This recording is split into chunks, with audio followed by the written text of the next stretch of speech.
안녕하세요. 동물의 세계입니다. 우리 인간들은 한밤중에도 빛을 밝히는 화려한 간판의 불빛과 울창한 건물의 숲, 다양한 소음들 사이에서 살아가고 있는데요. 이런 것들이 전혀 없던 시절에 우리 조상들은 어떤 삶을 살았을까요? 하물며 이 한반도가 아닌 아프리카나 어느 초원, 산림지대에서 태어났다면 어땠을까요? 한참 정글의 법칙이 방영했을 때의 그 인기는 현재 우리가 살고 있는 곳과는 다른 장소의 막연한 미지의 세계에 대한 궁금증과 자연이 주는 웅장함을 대리만족하고자 시청하는 사람들이 많았을 겁니다. 하지만 우리가 실제로 야생에서 맹수들을 만난다면 순간 머리가 백지 상태가 될 것입니다. 영화 레버넌트, 죽음에서 돌아온 자의 명장면인 회색곰이 레오나르도 디카프리오가 연기한 글래스를 공격하는 장면을 봤을 때 우리가 실제 저 상황이었다면 글래스와 같이 회색곰에 맞서 싸울 생각이 들 수 있을까? 큰 부상을 당해도 살아내기 위한 용기가 날 수 있을까? 하는 의문이 가져지죠. 오늘은 이 영화 속 승부와 같은 상황이 벌어졌다고 하는데요. 바로 64kg에서 103kg의 덩치를 가진 퓨마와 500kg 이상의 거구를 가진 헤비급 맹수인 곰의 싸움. 몸무게가 5배 이상 차이 나는 적을 상대로 승리를 거둔 퓨마의 이야기. 이 퓨마는 과연 무사할 수 있었을까요? 이 퓨마는 다양한 이름을 가지고 있습니다. 아메리카 사자, 아메리카 호랑이, 아메리카 표범, 산사자, 쿠거, 펜서 등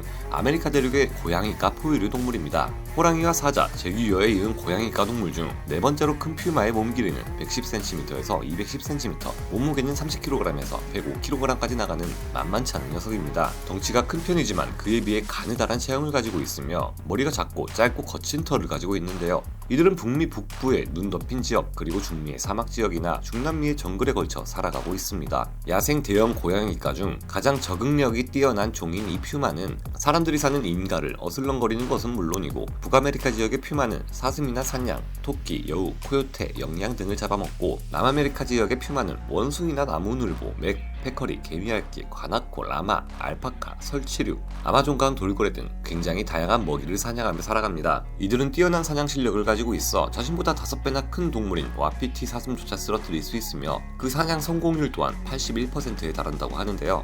퓨마는 치타 다음 가는 속도를 가지고 있으며 최대 시속 85km, 12m나 떨어진 지역으로 도약하여 3m 이상의 점프력을 가지고 있기도 합니다. 또한 고양이과 맹수들의 근섬유는 사람보다 3-4배 이상 얇고 세밀하기 때문에 같은 체중 대비 더 강한 근력을 자랑하며 이를 바탕으로 자신의 덩치보다 훨씬 큰 먹잇감들을 사냥할 수 있는 것이죠. 그렇기 때문에 이들은 거대한 아메리카 흑곰과 회색 늑대가 라이벌이라고 합니다. 늑대는 핵가족 무리 생활을 하기 때문에 단독적으로 퓨마와 맞붙는 일은 잘 없지만 만약 1대1의 경우 초반엔 회색 늑대의 승리가 예상될 것으로 흘러가지만 결국 회심의 공격으로 전세를 뒤집고 늑대의 목을 물어 제압하는 경우가 많다고 합니다. 그렇다면 오늘의 상대 회색곰은 어떤 개체일까요? 북미 쪽에 서식하는 불곰의 전반적인 애칭으로 사용되는 동시에 불곰의 아종명으로도 사용되는 회색곰은 이들의 이름에서부터 보통 내기가 아니라는 것을 알 수 있습니다. 이들의 학명은 라틴어로 무시무시한 큰 곰을 뜻하며 영어 명칭인 그리즐리는 소름 끼치는 처참하다의 그리슬리에서 비롯되었다고 합니다. 이들은 두 발로 일어섰을 경우 무려 3m나 되는 덩치를 가졌으며 수컷의 경우 180kg에서 500kg, 암컷의 경우 100kg에서 360kg의 무게를 가졌다고 합니다. 큰 개체는 700kg 이상 나가기도 하며 가장 큰 개체는 770kg에 달했으며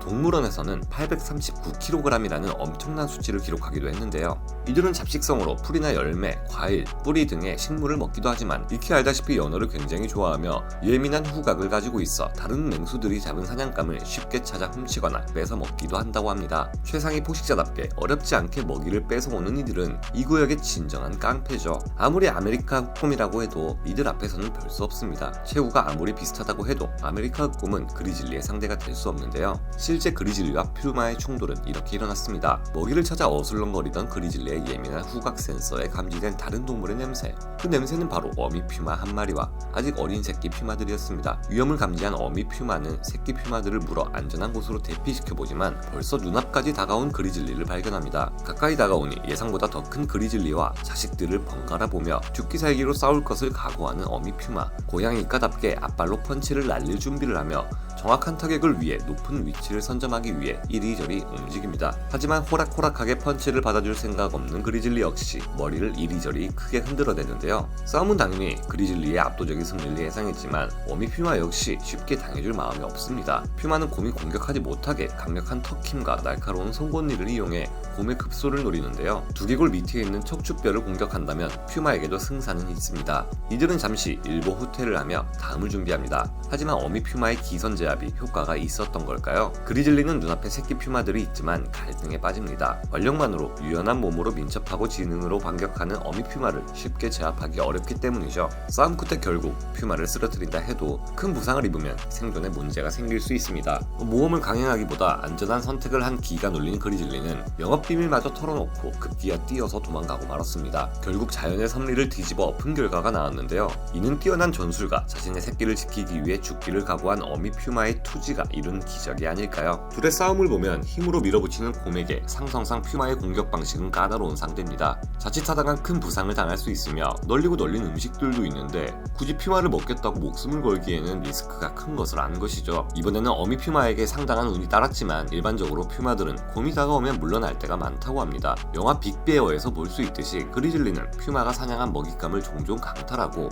이럴 때 퓨마는 그리즐리와 싸우기보다는 바로 먹이를 포기하곤 하죠. 곰과 퓨마 간의 관계에 대해 기재한 논문은 거의 없지만 발견된 바에 따르면 글레이셔 국립공원에서는 퓨마가 사냥한 먹잇감을 7마리 중 1마리꼴로, 옐로스톤 국립공원에서는 3마리 중 1마리꼴로 곰이 퓨마의 먹이를 강탈한다고 하는데요. 유독 체격이 커서 느릿하게 생긴 곰들의 사냥 기술이 뛰어나지 못해 퓨마의 먹잇감을 뺏어먹고 배를 채우는 습성이 큰 것이라 생각되네요. 하지만 매번 당하던 퓨마 입장에서는 이런 날도 한 번씩은 있어줘야 험난한 생태계에서 또다시 열심히 살아갈 힘이 생기는 것 아닐까 싶습니다. 실제로 전문적으로 연구한 학자들의 학술지에서는 곰을 쓰러뜨리는 퓨마의 자료를 찾을 수가 없었지만 과거의 사냥꾼들이나 목격자들이 기록한 내용은 많이 떠돌고 있는데요. 한 가지 목격담을 소개해드리자면 글쓴이는 옐로스톤 국립공원의 북쪽 경계의 작은 마을인 가드너로 출장을 간 적이 있었다고 합니다. 추운 겨울 저녁 업무를 끝내고 호텔 오피스에서 산악인들이 등산 썰을 풀고 있었다고 하는데요. 그중 한 명이 와이오밍의 티턴 산맥에서